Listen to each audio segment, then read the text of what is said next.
Hi students, good morning.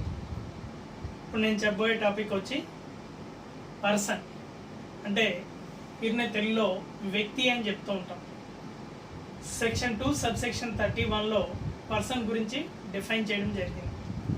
అంటే ఒక సంస్థని లేదా ఒక ఇండివిజువల్ అంటే ఒక సాధారణ యొక్క వ్యక్తి ఏ విధంగా తన యొక్క ఆదాయాన్ని సంపాదించుకుంటాడు అనే దాని గురించి ఈ కాన్సెప్ట్లో మనం చెప్పుకోబోతున్నాం. The term person includes an individual. అంటే ఒక వ్యక్తి అని ఎవరిని భావిస్తాము అంటే ఒక సాధారణ వ్యక్తి. అంటే తను ఏదైనా వృత్తి ద్వారా కానీ వ్యాపారం ద్వారా కానీ లేదంటే ఏ ఇతర వనరుల నుంచి కూడా ఆదాయాన్ని సంపాదించుకున్నట్లయితే వాళ్ళని అనే ఇండివిజువల్ పర్సన్ కింద మనం ట్రీట్ చేయడం జరుగుతుంది. అదేవిధంగా ఏ హిందూ అన్డివైడెడ్ ఫ్యామిలీ అంటే హిందూ అవిభక్త కుటుంబానికి చెందిన వ్యక్తిని కూడా మనం పర్సన్గానే పరిగణలోకి తీసుకుంటాం.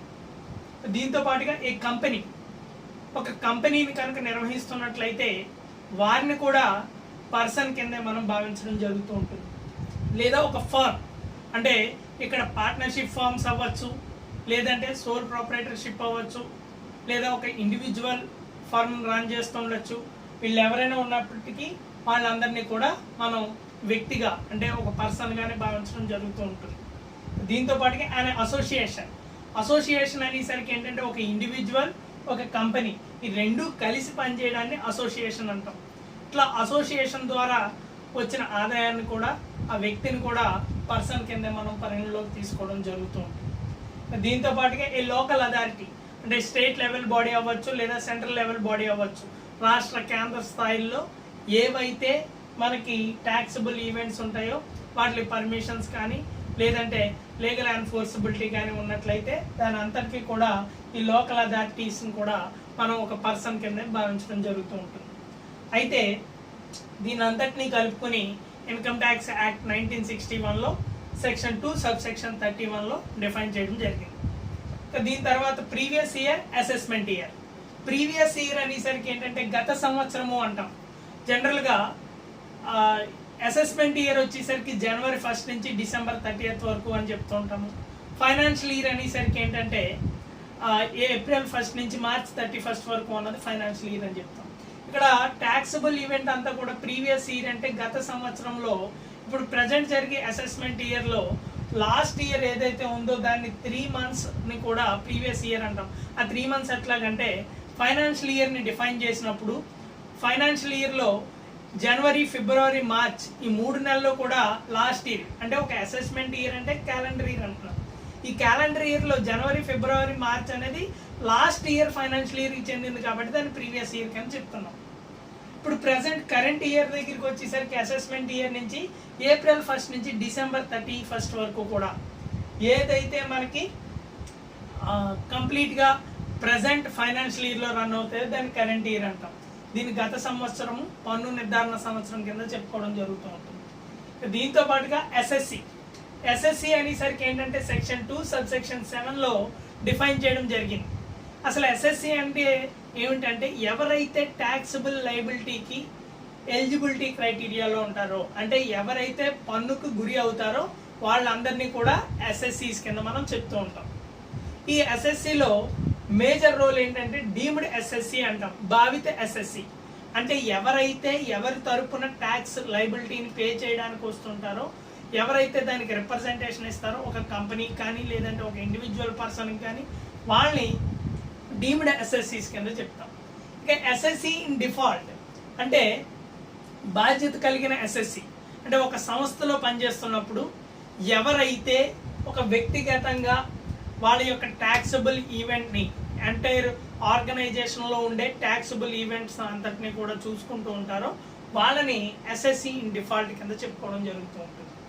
ఇంకా దీంతో పాటుగా అసెస్మెంట్ ఇయర్, ప్రీవియస్ ఇయర్ గతంలో చెప్పుకున్నాం. ఇప్పుడు అసెస్మెంట్ అంటే ఏంటి అన్నది తెలుసుకుందాం. ఇది సెక్షన్ 2 సబ్సెక్షన్ 8లో చెప్పబడింది. అసెస్మెంట్ అంటే దీనికి ఏంటంటే పన్నుకు గురియగు ఆదాయం ఏ సందర్భాల్లో ఏ విధంగా ఉంటుంది అనే దాని గురించి ఇప్పుడు మనం ఇందులో చూడొచ్చు. దీంట్లో బేసిక్గా ఏంటి అంటే basis of charge of IT section 4 అంటే దీని అంతటికి కూడా ఆదాయపు పన్ను చట్టము సెక్షన్ 4 ప్రకారము ఏవైతే పన్ను గురి అవుతాయో దీనికి అంతటికీ కూడా ఇన్కమ్ ట్యాక్స్ స్లాబ్ రేట్స్ ఆధారంగానే చేసుకుంటూ పన్ను గురి అవ్వడం అనేది జరుగుతూ ఉంటుంది. యాన్యువల్ ట్యాక్స్ అంటే వార్షిక పన్ను అంటాం. అంటే ఒక వ్యక్తి యొక్క సంవత్సర కాలం ఆదాయం ఎంతవరకు ఉంది, దాన్ని ఏ అంశాల మీద పరిగణలోకి తీసుకుంటున్నాము అంటే డిఫరెంట్ హెడ్స్ నుంచి కానీ లేదంటే బిజినెస్ ప్రొఫెషన్స్ నుంచి కానీ, అంటే మనకి ఒక పర్సన్ యొక్క ఇన్కమ్ని ఒక కంపెనీ ద్వారా కానీ లేదంటే ఒక ఇండివిజువల్గా కానీ లేదంటే డిఫరెంట్ సోర్సెస్ నుంచి సోర్స్ చేస్తారు. అట్లా సోర్స్ చేసిన ఇన్కమ్ అంతా కూడా యాన్యువల్గా అంటే సంవత్సరానికి అంతటికి కూడా కలుపుకొని వాటి మీద ట్యాక్స్ స్లాబ్స్ ఏమైనా ఎక్సీడింగ్ అయితే వాటి మీద ఏదైతే ట్యాక్స్ పడుతుందో దీన్ని అంతటినీ కూడా మనం వార్షిక పన్ను యాన్యువల్ ట్యాక్స్ కింద మనం చెప్పుకోవచ్చు. దీంతో పాటుగా tax rates of assessment year. Tax rates of assessment year అనేసరికి ఏంటంటే ప్రతి సంవత్సరము కూడా బడ్జెట్లో మనకి బిల్ ప్రవేశపెట్టడం జరుగుతూ ఉంటుంది. ఈ బడ్జెట్లో బిల్ ప్రవేశపెట్టినప్పుడు ఇన్కమ్ ట్యాక్స్ రూల్స్ అనేవి ఇన్కమ్ ట్యాక్స్ యాక్ట్ ప్రకారం కొన్ని చేంజెస్ అవుతూ ఉంటాయి. అంటే స్లాబ్ రేట్స్ చేంజెస్ కానీ లేదంటే కొన్ని లాంగ్ టర్మ్ షార్ట్ టర్మ్ ఇన్వెస్ట్మెంట్స్కి వేరియేషన్స్లో మనకి రేట్ ఆఫ్ పర్సంటేజ్ ఆఫ్ ట్యాక్సెస్ని చేంజ్ చేయడం కానీ లేదంటే డిఫరెంట్ స్లాబ్ రేట్స్ని చేంజెస్ చేయడం కానీ జరుగుతుంటాయి. వాటిలన్నిటికీ కూడా tax rates of assessment year అంటే ఏదైతే పన్ను నిర్ధారణ సంవత్సరం ఉందో ఆ పన్ను నిర్ధారణ సంవత్సరాన్ని ఆధారంగా చేసుకుని ఈ ట్యాక్స్ రేట్స్ అనేవి అప్లికేబుల్ అవ్వడం జరుగుతూ ఉంటుంది.